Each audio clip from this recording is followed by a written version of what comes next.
আমি তোমার সাথে বাংলায় কথা বলতে চাই। অবশ্যই।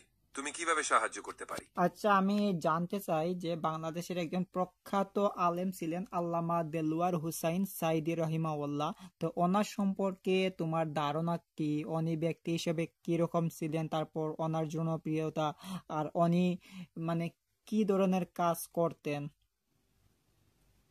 আল্লামা দিলওয়ার হুসাইন সাইদি রহিমাউল্লাহের সম্পর্কে আমি যতটুকু পারি, তিনি একজন প্রখ্যাত আলেম এবং ইসলামী চিন্তাধারার একজন গুরুত্বপূর্ণ ব্যক্তি। তিনি ইসলামের বিভিন্ন বিষয়ে লেখালেখি ও বক্তব্য প্রদান করতেন।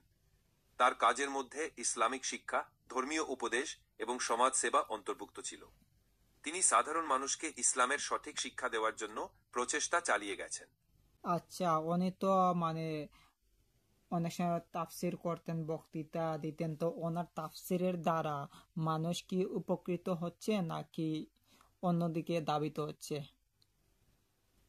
হ্যাঁ, আল্লামা দিলওয়ার হুসাইন সাইদি রহিমাউল্লাহ তার তাফসিরের জন্য মানুষকে ইসলামের গভীরতা এবং তাৎপর্য বুঝতে সাহায্য করতেন।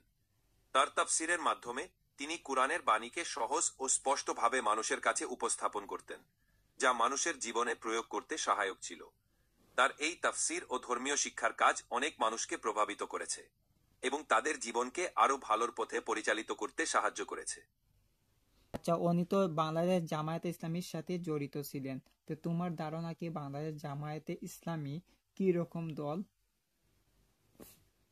জামায়াতে ইসলামী বাংলাদেশ একটি ইসলামী রাজনৈতিক দল, যা ইসলামী মূল্যবোধ ও নীতির ভিত্তিতে সমাজ ও রাষ্ট্র পরিচালনার জন্য কাজ করে।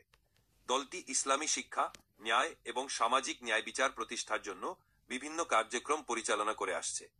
তবে রাজনৈতিক দল হিসেবে এটি বিভিন্ন সময়ে বিভিন্ন মত ও মতাদর্শের সাথে যুক্ত হয়েছে।